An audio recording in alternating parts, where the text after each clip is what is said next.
Why does the janitor always leave early on Fridays? That single question haunted a powerful CEO for weeks until the day she secretly followed him and discovered a truth that shattered everything she thought she knew about success, compassion, and the meaning of humanity. What she found that evening would change both their lives forever. Why does he always leave early on Fridays? That single question had been haunting CEO Victoria Hale for weeks. She couldn't ignore it anymore. Every time she walked past the janitor's closet and saw Daniel quietly mopping the floors, a part of her mind replayed that question. It wasn't about suspicion, it was about curiosity. Hale Industries ran like a machine, every minute accounted for, every employee monitored, every process optimized. And yet here was Daniel, punctual, polite, efficient, breaking the one rule she valued most, consistency. Victoria Hale wasn't the kind of woman who overlooked details. She had built her empire from nothing, rising from a cramped apartment and part-time jobs to becoming one of the most respected CEOs in the city. She believed in control, in discipline, in rules that kept chaos away. Her employees both respected and feared her. She was fair, but she was tough. The kind of boss who'd remember if you arrived 5 minutes late, but also the kind who'd personally congratulate you when you exceeded your targets. But Daniel didn't fit neatly into her system. He wasn't lazy, far from it. He was thorough, quiet, and never complained, even when given extra shifts. Yet, every Friday at 5:45 p.m., when everyone else was still working or cleaning, he would vanish. No one knew where he went. No one asked. And what frustrated Victoria the most was that no one seemed to care. The first time she noticed, it was by accident. She had stayed late one evening to prepare for a major investor meeting. As she passed through the security monitor room, her eyes caught the time logs. A pattern jumped out. Daniel clocked out exactly 1 hour early every Friday. She brushed it off at first, thinking maybe he had an approved arrangement. But the following week, she saw it again. And again. It was too precise to be coincidence. She asked HR to look into it. "He's a good worker," her HR manager said with a shrug. "Never causes trouble. Never misses a day, except leaving a bit early on Fridays. We assumed he had personal matters." "Assume," Victoria repeated, her voice sharp. "We don't assume in this company. We verify." But something about the tone she used made her pause later that night. Why was she so fixated on him? He wasn't stealing, he wasn't lazy, and there was no sign of misconduct. Still, she couldn't shake the feeling that there was more to the story. She began observing him closely, not in an obvious way, but subtly. She noticed how he never joined the other janitors for lunch, how he always packed his food in an old brown paper bag, and how he wore the same faded blue jacket every day, even when it was warm. When he spoke, it was always polite, "Good evening, Ms. Hale," or "Have a great weekend, ma'am." Always respectful, always distant. And yet, behind those tired eyes, she saw something, a weight. The kind of quiet burden people carry when they've seen too much or lost something dear. It made her uneasy. One Friday afternoon, she watched him more carefully than usual. As the sun dipped low, painting the office windows in orange light, Daniel finished mopping the main hall, placed his tools neatly in the closet, and checked his watch. He didn't seem rushed, just deliberate. Then he signed his time card and walked out the back door, same as always. Victoria's curiosity finally tipped into action. "Enough guessing," she muttered to herself. "I'm finding out what he's up to." That evening, instead of heading home to her penthouse, she sat in her office, waiting. When the clock struck 5:40, she slipped out, tying her long coat and heading to the parking lot. Through the tinted glass of her car, she watched him emerge from the side entrance. He carried his worn-out backpack, shoulders slightly hunched, his steps quick but calm. He didn't drive. That surprised her. He walked to the bus stop, stood quietly, and boarded a city bus heading downtown. Without hesitation, Victoria followed. She kept her distance, her sleek black sedan blending into the traffic. Her mind buzzed with theories. Maybe he had a second job, maybe a sick relative, or maybe something darker. She didn't know why her heart was beating faster. This wasn't like her. Spying on an employee was beneath her. But something about Daniel's calmness, his mystery, made it impossible to ignore. As the bus turned into a rougher part of the city, the buildings grew smaller, older, and the streets quieter. Daniel got off near an old community center with cracked paint and flickering lights. She parked a block away and watched as he entered the building, greeted warmly by a few children waiting by the door. Victoria frowned, adjusting her glasses. Children? She leaned forward, curiosity burning stronger than ever. Through the dusty window, she could see Daniel unloading his bag, not cleaning supplies but food containers. The children surrounded him, smiling and talking. Then, he began distributing sandwiches and bottles of water. He laughed with them, his face suddenly lighter, younger. Victoria blinked in disbelief. This wasn't what she expected. Something inside her shifted. The cold suspicion she carried melted into something else, admiration, maybe even guilt.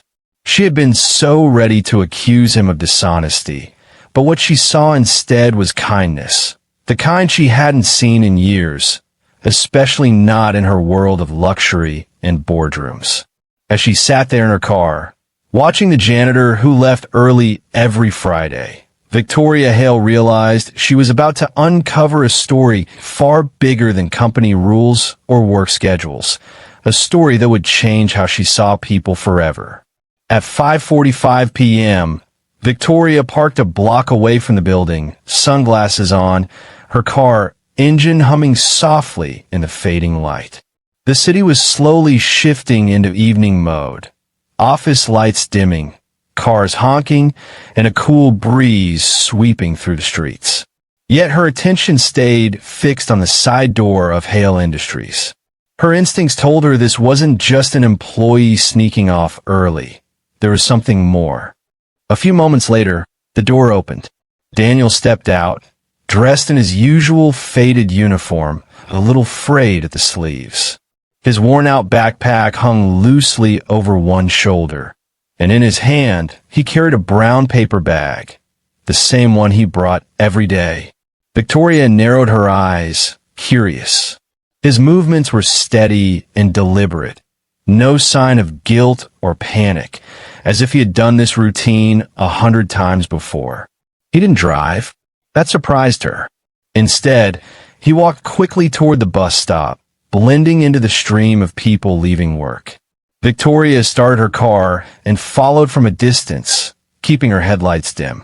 She felt a strange thrill, part detective, part guilty boss. This was definitely not something she had ever imagined herself doing, but she couldn't turn back now. Daniel took one bus, then transferred to another after 20 minutes. The route led them farther away from downtown, past bright city lights, and into quieter streets where cracked sidewalks and graffiti-covered walls told stories of struggle. The further they went, the more Victoria's surroundings contrasted with the sleek glass tower she ruled over every day. When Daniel finally got off, he was in a neighborhood she would never have driven through alone. It was old, worn, and forgotten by the city's progress. She turned off her car engine and watched as he walked toward a small, tired-looking building. The faded sign above the door read, "Hope Haven Youth Shelter." Victoria frowned. A shelter, she whispered to herself. The building's paint was peeling, the windows fogged, and the small garden outside was overgrown with weeds. It looked abandoned, yet a faint yellow glow flickered from inside. She leaned forward in her seat, curiosity now mixed with concern. Through the window, she could just make out Daniel. He set his backpack on a table and began taking things out. Not cleaning supplies, Not personal belongings, but food containers. Boxes of sandwiches, apples, and bottles of water. Children began gathering around him, boys and girls of different ages, some barefoot, others in clothes too small for them. Their faces lit up the moment they saw him. He smiled back warmly, greeting each one by name. "Hey, Lily," he said softly, handing a little girl a sandwich. "You been doing your homework?" The girl giggled and nodded. "Yes, Mr. Daniel. I even helped Tommy with his reading." Victoria's heart tightened. She watched as Daniel moved around the room, helping serve food, patting a boy on the shoulder, wiping crumbs off the table. It wasn't forced or formal. It was genuine, the kind of care that comes from love, not duty. Then, after everyone had eaten, Daniel walked over to a small, old piano in the corner. The instrument looked ancient, its white keys yellowed with age. He sat down, adjusted the bench, and began to play a soft tune, slow, gentle, filled with emotion. The children immediately gathered around him, clapping their hands in rhythm. "All right, everyone," he said with a grin. "You remember the song, right?" The kids nodded eagerly, and together they began to sing. Their voices were innocent, unpolished, but beautiful in their sincerity. The sound drifted out into the cool evening air, reaching Victoria's car like a whisper from another world. She sat frozen, her eyes glistening. The powerful CEO, the woman who ran a multi-million-dollar company and commanded boardrooms full of men twice her age, now found herself speechless in front of a humble janitor and a group of children who had nothing, yet somehow had everything she had lost. She noticed how Daniel laughed with them, not as a teacher, not as a savior, but as family.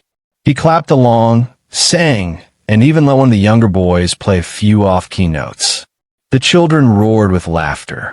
For the first time in a long time, Victoria felt something crack inside her, a wall she had spent years building. She thought about her own childhood, growing up in a small home with parents who work hard but still made time to sit with her, to talk, to laugh. Somewhere along the way, she had traded warmth for success, kindness for control. And here was Daniel, a man she had barely noticed, reminding her what real purpose looked like. She looked around at the shelter, the patched walls, the second-hand furniture, the flickering light bulbs. It was far from perfect, but it was alive with hope. Then she saw something that hit her even deeper, a framed photograph on the piano, half hidden behind a stack of papers. It was Daniel with a woman and a group of smiling children. He looked younger, happier. His arm was around the woman, who must have been his wife. Victoria wondered where she was now. A lump formed in her throat. As the children finished their song, Daniel clapped for them, his face glowing with quiet pride. He began cleaning up afterward, humming to himself, clearly content. Victoria leaned back in her seat, taking a deep breath. The sharp, commanding woman who had once been ready to fire him for rule-breaking now couldn't bring herself to move. She stayed there for almost an hour, just watching. Watching the man she thought she understood, and realizing she didn't understand him at all. And for the first time in years, she didn't feel like a CEO watching an employee. She felt like a student, witnessing a lesson she never knew she needed. Victoria returned the next week. This time, she went inside. The small community center was buzzing with quiet activity. The smell of fresh soup and baked bread drifted through the air, mixing with the faint sound of laughter and children's chatter. The cracked walls were now decorated with drawings and colorful handprints, each one signed with a child's name. It was far from perfect, but it was alive, warm, and filled with something Victoria hadn't felt in her glass-walled office in years: genuine care. Daniel was at the far end of the room, arranging plates on a long wooden table. When he turned around and saw her standing by the door in her crisp gray blazer and heels, his face froze. "Ms. Hale," he said, startled. What are you doing here?" "I should be the one asking you that," she said, her voice calm but curious, arms crossed over her chest. He set down the plate he was holding, wiping his hands nervously on his apron. I didn't want anyone at work to know, he stammered. I just help out here on Fridays. It's nothing official. Victoria took a slow step forward, her eyes scanning the room. A few volunteers smiled and waved at Daniel as they served soup to a group of children. The kids, despite their tattered clothes, looked happy, comfortable, safe. It doesn't look like nothing, she said quietly. You run this place, don't you? Daniel hesitated, then sighed. I suppose you could say that, he admitted. My wife and I started this shelter 5 years ago. She was a teacher. She loved working with kids. His voice softened. She believed no child should ever go to sleep hungry or feel forgotten. Victoria noticed how his eyes glistened slightly as he spoke, though he tried to hide it by looking down at his hands. What happened to her? She asked gently. He paused for a moment, then took a deep breath. She passed away 2 years ago. Cancer. The room seemed to fall silent for a moment, even though the laughter and chatter continued around them. Victoria felt a sting in her chest. She didn't know what to say, so she waited as Daniel continued. Before she died, he said quietly, she made me promise to keep the shelter running. We didn't have much, but she said this place was her dream, her legacy. I promised her I wouldn't let it die. He smiled faintly, though his eyes looked tired. After she passed, I lost my job. I tried to keep the shelter open, but the donations slowed down. I couldn't afford to run it full-time anymore. That's when I took the janitor job at Hale Industries. It paid enough to keep the lights on here and buy food for the kids. Every Friday, I leave early to make dinner before they arrive from school or the streets. Victoria listened silently. The story hit her harder than she expected. She had assumed Daniel was breaking company rules for selfish reasons. But in truth, he had been keeping a promise born out of love and compassion. Why didn't you ever tell anyone? She asked after a long pause, her voice softer than before. Daniel looked up at her with a small, humble smile. Because I didn't want sympathy, he said. These kids need it more than I do. Besides, I didn't want anyone at work to treat me differently. I just wanted to do my job and keep this going quietly. Victoria walked closer, looking around again, at the chipped tables, the flickering lights, and the children happily eating soup. She could tell this place ran on love, not money. But she also saw the exhaustion in Daniel's posture, the toll it took on him to carry this responsibility alone. How do you manage all this? She asked. Running a shelter, working full-time, feeding all these children. Daniel gave a tired chuckle. I honestly don't know sometimes, he said. There are nights I barely sleep. But every time I think about giving up, I remember her. I remember the kids' faces when they walk in here after a rough day. That's what keeps me going. Victoria felt her throat tighten. She thought of all the time she had lectured employees about dedication and commitment. Yet here was a man who lived those words in ways her boardroom speeches could never capture. She watched as a little boy tugged on Daniel's sleeve, showing him a broken toy car.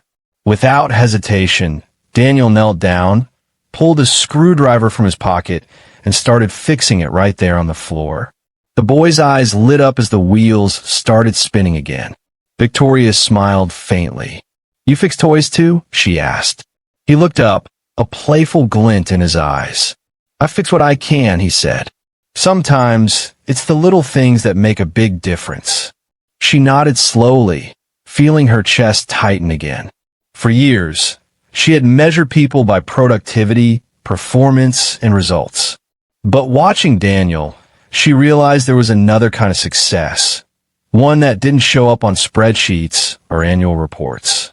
When she finally spoke again, her tone had changed completely. Daniel, she said softly, this place, it's incredible. You're doing something most people wouldn't have the courage or heart to do. He shook his head modestly. It's not me, Ms. Hale. It's them, he said, glancing toward the children. They give me strength. Victoria looked around once more, and for the first time in a long time, she felt inspired, not by ambition, but by compassion. As she turned to leave, she said quietly, "You've taught me something today, Daniel. Something I didn't even know I'd forgotten." He smiled faintly. "I'm glad, ma'am. We all need a reminder sometimes." And as Victoria stepped back out into the cool night, she realized that she had come here looking for answers. But what she found was far more valuable, a glimpse of humanity she'd been missing all along. That night, Victoria couldn't sleep. She lay in her luxury apartment, surrounded by silence, the city lights glimmering outside her window like distant stars. But her mind wasn't in her penthouse. It was back at that small, run-down shelter, filled with the laughter of children and the smell of soup. She could still see Daniel's tired yet kind eyes, the way he smiled through his exhaustion, and the gentle way he treated those kids as if they were his own. For years, Victoria had believed that power, money, and success defined a person's worth. She had sacrificed friendships, love, and even her own happiness to climb to the top. Yet, that evening at Hope Haven, she realized something unsettling. Despite all her wealth and status, she had never created something as meaningful as what Daniel did with his bare hands and limited means. The image of that shelter kept flashing in her mind. The broken piano, the flickering lights, the peeling paint.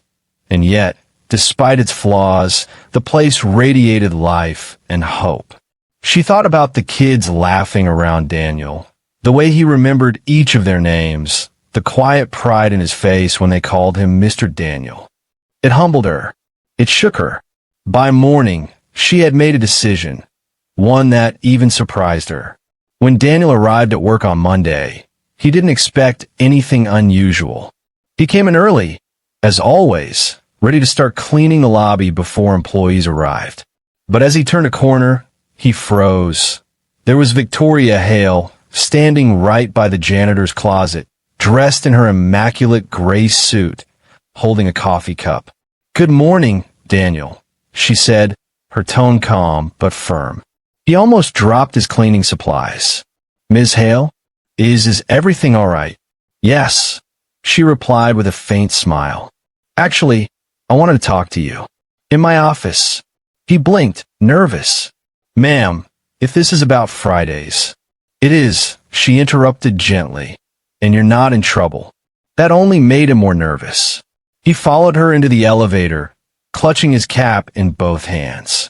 The ride to the top floor felt endless. Employees who saw them walking together whispered quietly. A janitor in the CEO's office? It was unheard of. When they reached her office, Victoria gestured for him to sit. He looked uneasy, glancing around at the massive room.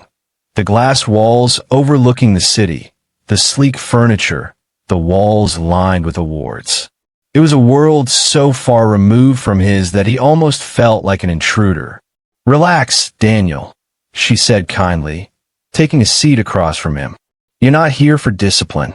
You're here because I owe you an apology." He frowned slightly. "Apology, ma'am? I visited your shelter again this weekend," she said. "I met the volunteers, talked to the children. You're doing something extraordinary, something I should have noticed long ago." Daniel's eyes widened. You went back there?" Victoria nodded.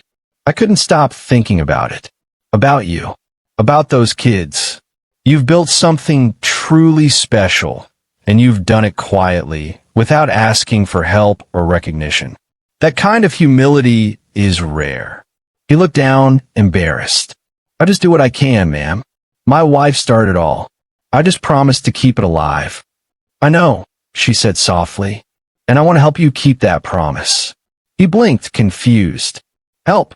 Victoria leaned forward, her voice steady but full of emotion. Hale Industries has a community outreach program. From today, Hope Haven will be officially one of our partners. We'll cover your operating costs, repair your building, fund new programs for the kids, and provide meals every week. I'll personally ensure it gets the support it deserves." Daniel stared at her, speechless. His throat tightened as he tried to process her words. "Ma'am, I don't know what to say." "Say you'll keep doing what you do," she said with a gentle smile. But this time with more support. Tears welled up in his eyes, and for a moment he couldn't speak. He had spent years scraping by, struggling to keep the shelter alive, patching leaks with tape, buying food out of his small paycheck, praying each month that they wouldn't have to close. And now, the very company whose floors he mopped at night was offering to lift that burden completely. "Ms. Hale," he said finally, his voice trembling, "you don't know what this means to me, to the kids. My wife, she used to say one day someone will see what we're doing and believe in it." I guess she was right. Victoria felt her own eyes glisten. "She sounds like an incredible woman," she said softly. "She was," Daniel said, smiling faintly. "And she'd be proud right now. I just wish she could see this." Victoria stood and extended her hand. "Then let's make sure her dream lives on, stronger than ever." He shook her hand, and for the first time in years, Victoria felt a genuine warmth spread through her heart. This wasn't a business deal or a PR stunt. It was something real, something that mattered. As Daniel left her office, still dazed with gratitude, Victoria turned toward the window. The city stretched far and wide below her, glittering with ambition and greed. But somewhere in that maze of concrete and steel was a small shelter filled with laughter, love, and hope. And for once, Victoria Hale didn't feel like the CEO of a corporation. She felt like a human being doing the right thing. A few months later, Hope Haven no longer looked like the crumbling building it once was. Where chipped walls and broken windows once stood, there was now color, life, and laughter. The children who used to sit on the floor eating sandwiches now had bright tables, warm meals, and a playground where they could be carefree for the first time in their lives. Victoria walked through the building one sunny Saturday morning, wearing jeans and a simple t-shirt, no designer suit, no high heels. The kids rushed up to her with beaming faces, shouting, Miss Victoria, come play with us." She laughed, a sound that used to be rare for her, and joined them in a game of tag outside. Daniel watched from the doorway, smiling quietly. His once tired eyes now sparkled with renewed hope. "You've done more for this place than I ever could," he said when she came inside to help serve lunch. Victoria shook her head. "No, Daniel, you're the one who started this. I just added a little paint and funding. You gave them something I couldn't, love and consistency." He chuckled softly, ladling soup into a bowl. "Funny thing is, I thought I was just keeping a promise to my wife. But maybe this was her plan all along, to bring more hearts into this place." Victoria looked around the bustling hall, volunteers chatting, children laughing, a mural of bright colors that read, "Hope lives here." She smiled. Maybe she knew the world still had good people. It just needed someone brave enough to start. A few weeks later, during a board meeting at Hale Industries, Victoria stood before her executives, a room full of sharp suits and serious faces. She began her presentation not with numbers or profit charts, but with a photo, Daniel surrounded by smiling children. "This," she said, "is what real leadership looks like." The board members exchanged confused glances. She continued, her voice firm but warm. "Daniel, one of our janitors, taught me something no MBA program or business book ever could. That leadership isn't about control or power. It's about service." He didn't ask for recognition, didn't chase success. He simply gave what he had, his time, his heart, to people who needed it most. The room was silent. Not a single pen clicked, not a single phone buzzed. Then Victoria added words that would soon echo far beyond that boardroom. "Sometimes The people we overlook are the ones holding up the world quietly. Don't measure worth by titles. Measure it by heart. Someone from the PR team recorded that line and uploaded it to the company's social page. Within hours, it spread across social media. Comments flooded in from employees, parents, teachers, and even strangers who said the quote made them rethink how they treated others. News outlets picked up the story. Articles were written about the CEO who learned compassion from her janitor. But Victoria didn't care about the attention. For the first time in years, she felt at peace. Back at Hope Haven, things were brighter than ever. Local businesses started donating supplies. Artists volunteered to paint murals. The kids had weekly music classes, and the old piano Daniel once played alone was now surrounded by laughter and song. Every Friday, Victoria arrived right before dinner. She'd tie on an apron, roll up her sleeves, and serve soup beside Daniel. Sometimes they'd share quiet moments after the children had gone to bed, sitting on the porch, watching the sunset. You know, Daniel said one evening, I used to think I'd failed. Couldn't keep my wife alive, couldn't give these kids much. But now, seeing them, I realized she was right. Hope doesn't die. It just waits for someone to believe again. Victoria looked at him, her heart heavy and full at once. And you gave them that hope, Daniel. You reminded me what this world is really about. He smiled gently, and you reminded me that not all power corrupts. Some of it can heal. Months passed, and Hale Industries' culture began to shift. Employees started volunteering at local shelters, mentoring youth, and launching charity drives. The company became known not just for its profits, but for its heart. Daniel continued working, though Victoria offered him countless times to take a full-time role managing community programs. He always refused. I'm fine where I am, he'd say. The floor's cleaner when I'm down there. But every time she saw him, mop in hand, smiling at everyone he passed, she knew his presence was far more valuable than most people realized. One evening, after a long day, Victoria drove past Hope Haven again. The lights glowed softly from inside. She parked and went in just to say hello. Daniel was at the piano, surrounded by kids singing a song he'd written, a gentle tune about love and second chances. When he noticed her, he waved her over. We saved you a seat, boss, he joked. She laughed and sat beside him, joining the chorus as the children sang louder, their voices echoing through the small hall. For a moment, time felt still. No boardrooms, no pressure, no titles. Just people, just love.